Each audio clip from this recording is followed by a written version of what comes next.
Nandito po tayo ngayon sa NAIA Terminal 3. Dito natin inaasahan na darating at lalapag yung eroplano na sinakyan ni dating Pangulong Rodrigo Duterte.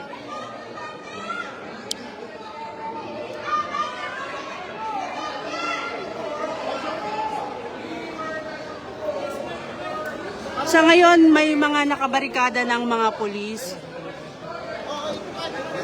Yan na nga. Si Senator Bongo nandito. Sir!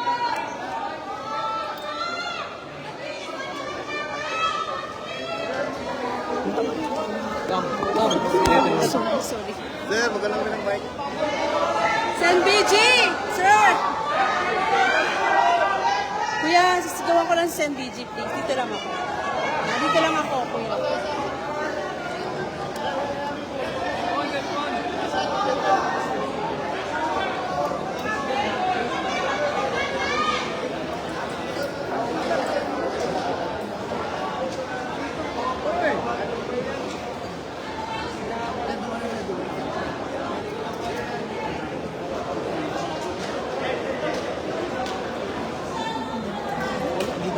Dito dun sa kanila.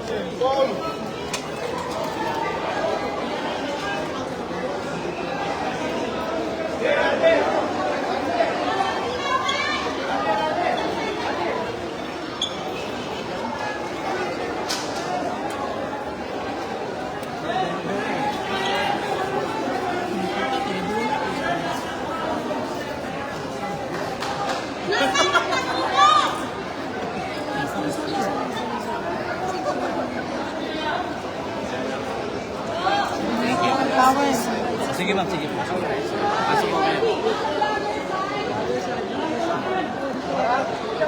Mag-i-80-years-old na po siya. 128. Mag-i-80 years old na po yung matanda.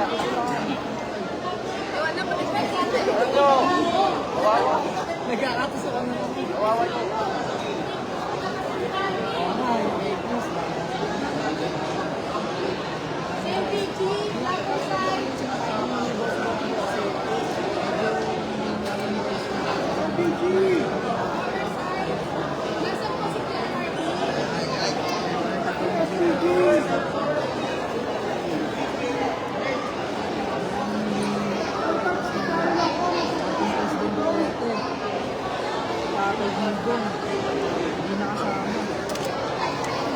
Yung nakikita nyo ngayon, yung mga media na nagko-cover at yung mga supporters ng dating Pangulo, pumunta na rin dito ngayon sa airport.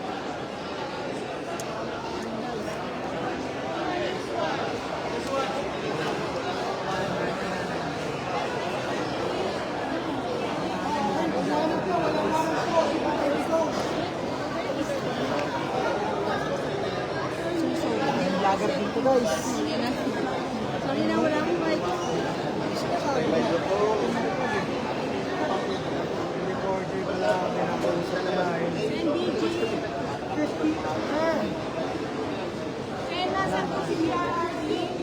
Sen BG! Sir, no, dito po.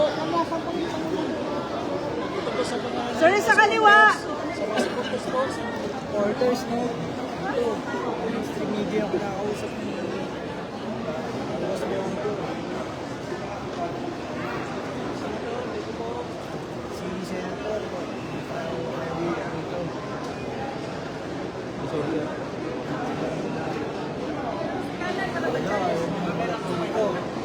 Hindi siya ang pinakausap niyo ng mainstream media natin, guys. Ayan, no? Ayan, ayan. Keep on the live lang, guys. Sir, pwede ba umusog lang ako dito? Para na makapag-live ako. So, Pasensya na, usog lang ako.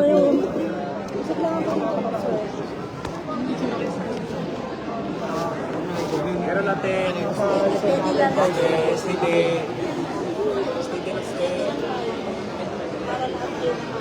hindi natin marinig yung sinasabi ng Boss Bongo dahil medyo malayo sa atin at ang kinakausap niya yung mga mainstream media natin, guys. Kaya ngayon, tayo, balik-balik ang lang.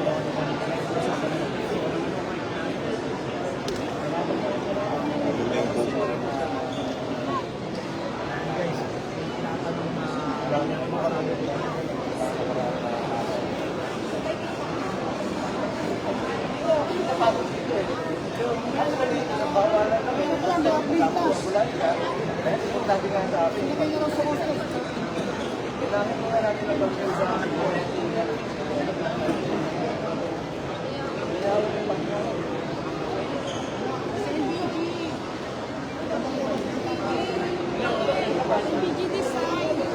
Sen, Sen BG, sa right mo. Yan, dito boss. Sir kanan. Para maganda pagka-video eh. Turbuin muna natin.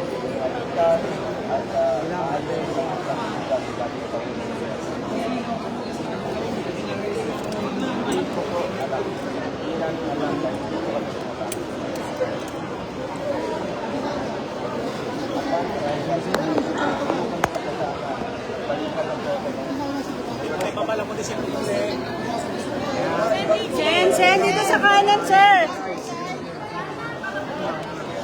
Pinausap na guys yung GMA natin. Short hair. Sir. Umalis ni si Senator Bongo. Yung nakikita nyo dyan sa, ayan yung mga taong nanonood ngayon dito sa Terminal 3 ng NAIA.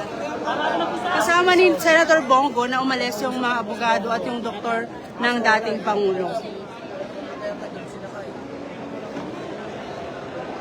Sorry ka na. Laptop ka na po kayo.